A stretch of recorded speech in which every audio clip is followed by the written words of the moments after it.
It is Thursday, September 8, 2016. Welcome to our International Literacy Day edition of the Government News Brief.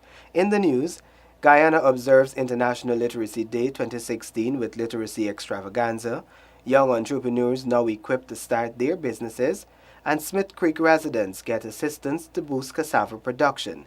Stay tuned as we bring you the details of these and other stories. Thank you for staying with us. I am Azim Khan. Here now are the details. Today, September 8, 2016, Guyana joins the rest of the world in observing International Literacy Day. The Ministry of Education held a literacy extravaganza at its 26th Brickdam headquarters today, where Guyanese read an extract from a book or a novel or some educational material.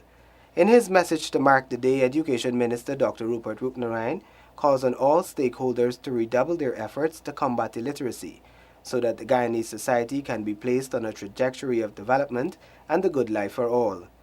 This year marks the 50th anniversary of International Literacy Day, and the United Nations Educational, Scientific and Cultural Organization UNESCO is celebrating it under the theme, Reading the Past, Writing the Future. Prime Minister Moses Nagamutu expressed the view in a social media post that much has changed over these years, and that much more needs to be done to ensure that all Guyanese are functionally literate and numerate. Education Month is currently being observed in Guyana under the theme, Each Child Matters, Stakeholders Unite for the Enhancement of Education. Budding young entrepreneurs are now empowered to embark on their own businesses. Find out how in this report. 22 youths graduated from a financial literacy and small business training geared at creating young entrepreneurs. Esther Innes shares her experience with Gina about the 6-week training program facilitated through the Presidential Advisor on Youth Empowerment Unit. Definitely, I know that in order to succeed as an entrepreneur, I need to be very hardworking, dedicated, and I must be vibrant because I must have passion about the business that I want to go into, and I also understand the importance of not quitting, so has to fight against every tie that I come up against.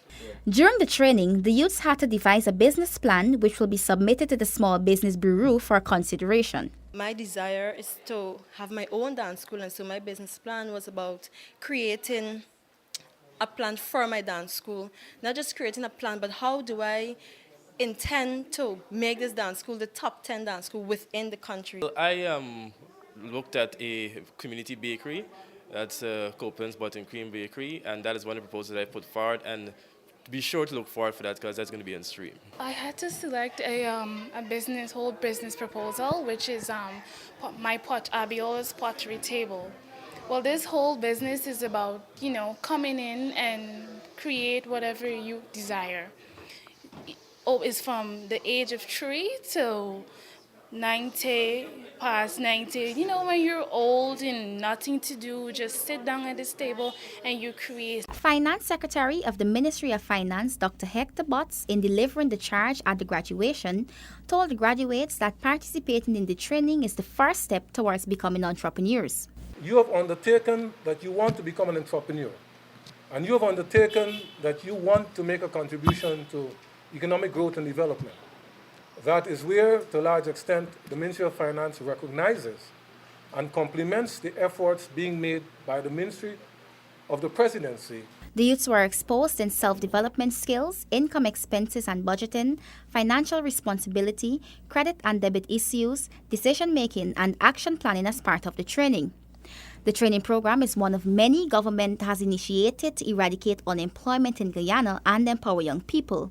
These include the Science, Technology, Engineering and Mathematics STEM program, the Youth Leadership Training program, and the Sustainable Livelihood Entrepreneurial Development-led initiative, among others.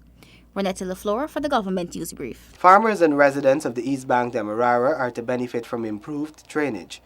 Kadaki Amsterdam has the details. The Konyo Canal is a key element of both the East Demerara Water Conservancy, EDWC, and the East Bank drainage systems, and currently does not function efficiently.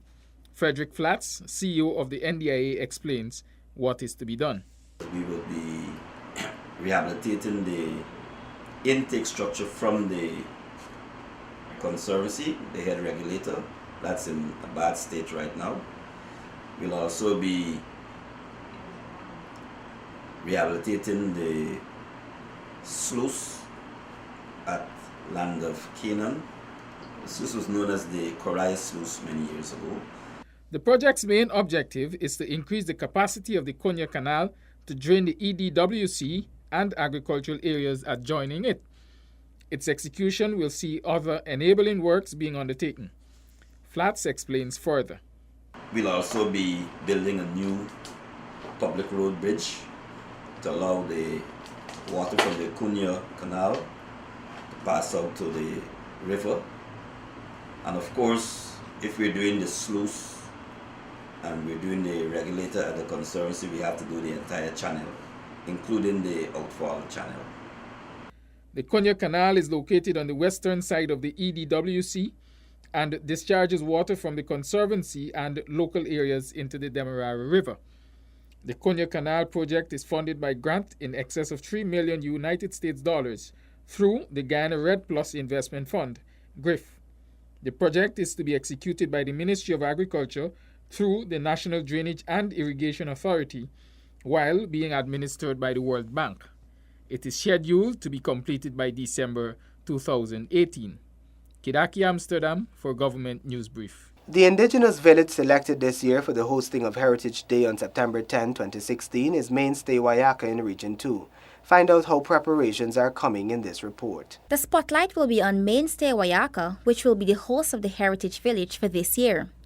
Tushao of the village and chairman of the National Tushao's Council, Joel Fredericks, is urging all Guyanese to be a part of the celebrations, which he says will be unforgettable. Only minor works remains to be completed for the hosting of the Heritage Day 2016.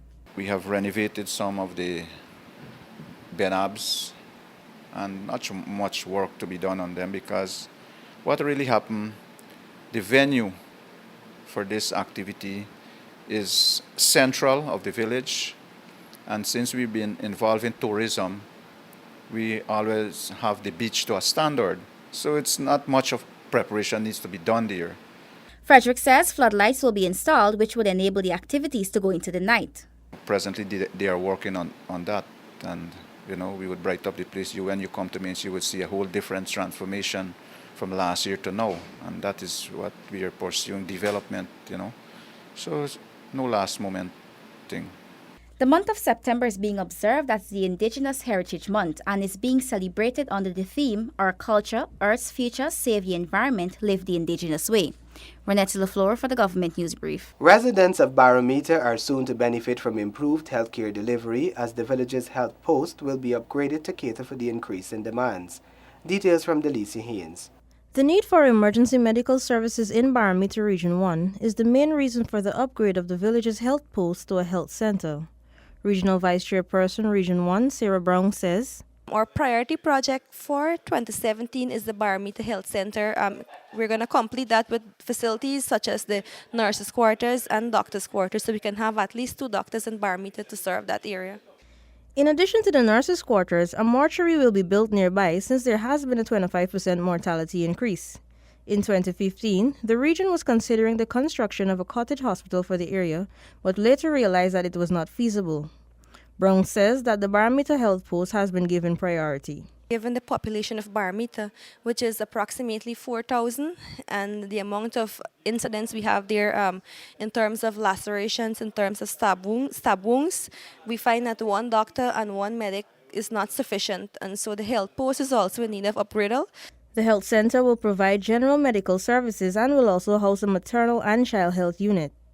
During a recent trip to Region 1, Regional Vice Chairperson along with the Minister of Public Health, Dr. George Norton, visited a number of health facilities in the Moruca sub-region, taking note of the facilities that need upgrades to provide equitable healthcare services to those communities. For the Government News Brief, I am Delicia Haynes. Almost 200 residents of the small riverine community of Smiths Creek in Region 1 will now be fast-tracking their cassava production. Find out how in this report. The government has contributed to the acceleration of this economic venture with the provision of a cassava mill to the community in the Mabaruma sub-district. Delivering the mill to the residents on Tuesday, Minister in the Ministry of Communities Don Hastings Williams asked that the equipment be used to benefit all the residents. Here is is your cassava mill. We're here to deliver on the promises that we made. And I hope that you're going to make good use of this, because this is going to do faster work than grating. Even though I could grate, I will prefer to use this to make cassava bread faster. You can sell your cassava bread to buy other things for your home or for the community. The residents were urged to work together to ensure that their community is developed and residents' lives are improved.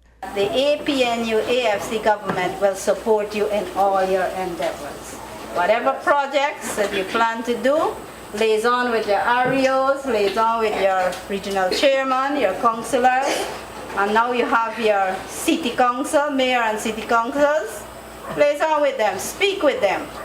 We are also encouraging them to visit these small communities, so you will be able to share with them what are some of your needs. The community had requested the equipment on a prior visit of a government team from the Ministry of Indigenous Peoples Affairs, since they had planned to increase their cassava production. Those are the reports we covered in today's edition of the Government News Brief. The details of these and other stories can be found on GINA's website and Facebook page. On this International Literacy Day, GINA takes the opportunity to encourage parents and guardians to ensure that their children read. The government has expressed its commitment to the advancement of the education sector and is working on creating equal opportunities for all of Guyana's children. We urge you to support the drive to educate our children to move the nation forward. Remember to join us again tomorrow for another edition of this, the Government News Brief. Until then, thank you for watching.